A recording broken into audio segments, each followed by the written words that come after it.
When you think of Switzerland, you probably think of snow-capped mountains, expensive watches, and delicious chocolate.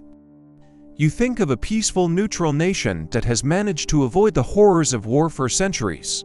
But beneath this pristine image of tyranny lies the darkest and most cynical business model in the history of the world. Switzerland is not just a country, it's a heavily fortified vault disguised as a nation-state. For nearly a century, it has served as the personal piggy bank for every dictator, drug lord, and tax evader on the planet. Welcome back to Hidden Logic, where today, we are cracking open the Swiss vault to see whose money is really inside. To understand how this system works, we must go back to the year 1934. While the rest of the world was dealing with the Great Depression, Switzerland passed the Federal Banking Act. Article 47 of this law made it a criminal offense for a Swiss banker to reveal the identity of a client to anyone. This created the legendary numbered account, where a client was identified only by a string of digits, not by their name. This law was marketed as a way to protect the privacy of innocent people from intrusive governments. But the hidden logic was that it turned blindness into a highly profitable service. The first major customers of this new secrecy law were not innocent refugees, but the Nazis of the Third Reich, as the Nazis looted the central banks of Europe and stole the assets of Jewish victims. They needed a place to hide the loot. Swiss banks accepted billions of dollars worth of stolen gold, art, and cash with absolutely no questions asked. They claimed neutrality, but in reality, they were the fence for the greatest robbery in human history. After the war ended, many of the Jewish families who tried to reclaim their assets were turned away by Swiss bankers. The bankers demanded death certificates for people who had died in concentration camps, knowing perfectly well that such papers did not exist. It was a cold, calculated theft that allowed the Swiss banks to absorb the wealth of the victims into their own balance sheets. But the end of World War II did not end the business model, it simply expanded it to the rest of the world. Throughout the Cold War, Switzerland became the favorite destination for the dictators of the developing world. Men like Mobutu Sese Seko of Zaire and Ferdinand Marcos of the Philippines stole billions from their starving populations. They did not hide this money under their mattresses, they sent it to Zurich and Geneva via private jets. The Swiss bankers welcomed them with open arms, offering them the protection of Article 47. They knew the money was stolen, they knew it was blood money, but the fees were simply too high to refuse. This system relies on a concept called neutrality, which most people completely misunderstand. Swiss neutrality does not mean they do not take a side, it means they take both sides as long as both sides pay. During the Cold War, they managed money for the CIA and the KGB simultaneously, often in the same building.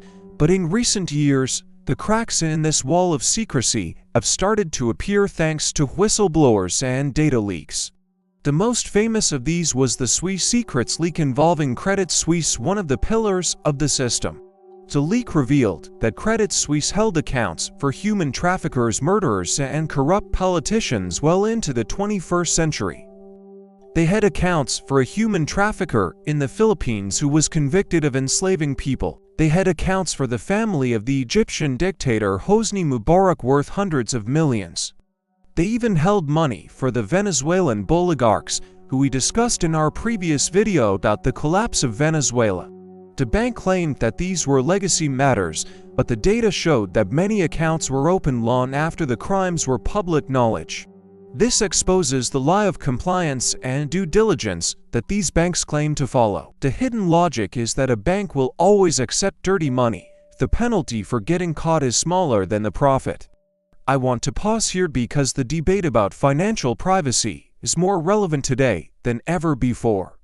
Supporters of this system say that financial privacy is a human right and that the government has no business knowing what you own.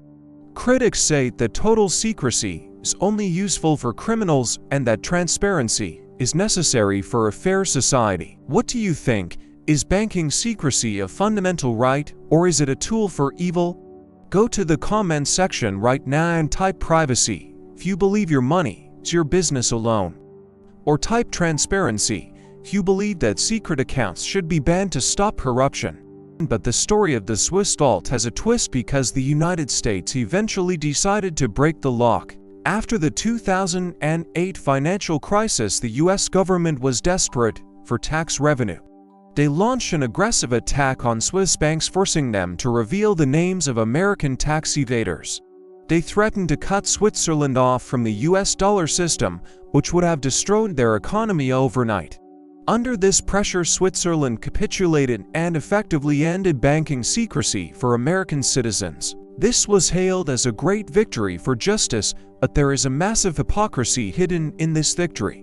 While the US destroyed Swiss secrecy, they did not end the practice of hiding money, they simply moved it.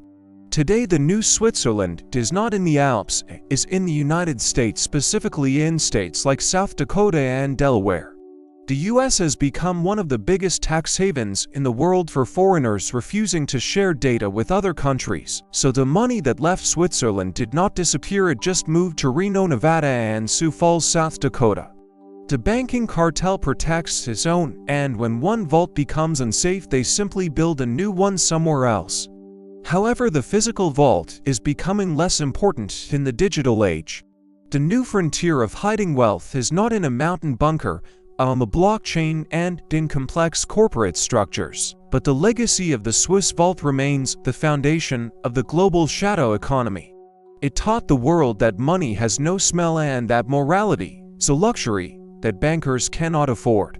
The Swiss miracle is not that they make good chocolate, but that they manage to get rich off the misery of the world while maintaining a reputation for purity. It is the ultimate public relations masterclass. When you look at the clean streets of Zurich, remember that the pavement was paid for by the looted treasuries of Africa and South America. But now that we have looked at the central bank BIS and the safe house Switzerland, we need to look at the crime itself. The biggest robbery was not committed by a dictator or a drug lord, but by the banks themselves against the people of the West. In our next video, we are going to analyze the great heist of 2008. We will expose how the banking cartel engineered the housing crash to transfer the wealth of the middle class into their own pockets. We will show you why no bankers went to jail and how they used your tax money to pay themselves bonuses for destroying the economy. Subscribe now and hit the bell because we are moving from the history of corruption to the corruption that stole your future. See you in the next analysis, where we revisit the crime scene of the 2008 crash.